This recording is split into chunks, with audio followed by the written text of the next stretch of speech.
ના ઘરના રહ્યા ના ઘાટના. અમેરિકાથી ડિપોર્ટ કરાયેલા પાટણના પટેલ પરિવાર માટે આ કહેવત કડવું સત્ય બની ગઈ છે. પાટણના મણુંદ ગામના પટેલ પરિવારે અમેરિકા જવા ઘર વેચી દીધું હતું અને હવે અમેરિકાથી જ 6 મહિનામાં પાછા ફરવાનો વારો આવતા તેમના પર આભ ફાટી પડ્યું છે. કેતુલ પટેલ, કિરણ પટેલ અને તેમના 2 સંતાનો ગુજરાતના એ 37 લોકોમાં સામેલ છે જેમને અમેરિકન સરકારે ડિપોર્ટ કરી દીધા છે. એમના દીકરા ગયા હતા, એમની વાઈફ હતી ને બેદી, એમના દીકરાના 2 દીકરા. કેટલા સભ્યો કુલ? 4 સભ્યો. 4 સભ્યો. કેટલા સમયથી ગયા હતા? 6-1 મહિનાથી ગયા હતા, મીડિયા દ્વારા જાણ્યું. બિલકુલ. હવે પરત ફર્યા છે કે હા, પરત આવી ગયા છે કયા ગામે પરત ફર્યા છે? મણુદ ગામે. અને કોના સાથે પરત ફર્યા છે? એ પોલીસ દ્વારા પરત થયા છે. અને આમનું ઘર છે આજુબાજુમાં? હા, બાબુભાઈનું એમનું ઘર, એમના પિતાજીનું ઘર છે. એ ક્યાં ગયા છે? એ પણ ક્યાંક અન્ય સ્થળે જતા રહે છે.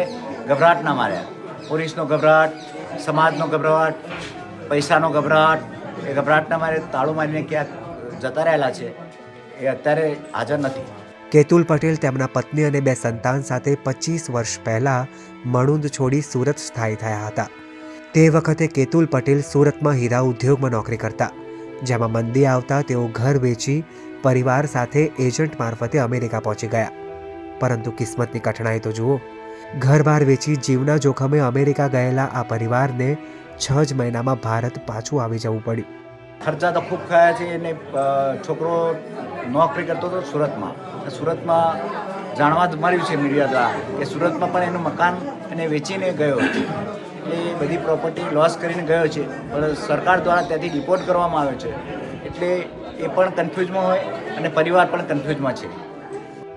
આ પરિવાર પોતાના વતનમાં તો આવી ગયો છે, પરંતુ હાલ ક્યાંક અજ્ઞાત સ્થળે છે. મણુંદમાં રહેતા કેતુલના માતા પિતા પણ ઘરને તાળા મારી ક્યાંક ચાલ્યા ગયા છે. ત્યારે ગેરકાયદે વિદેશ પહોંચી જવાનો મોહ રાખનારા લોકોએ આમાંથી કોઈ બોધપાઠ લેવો જોઈએ.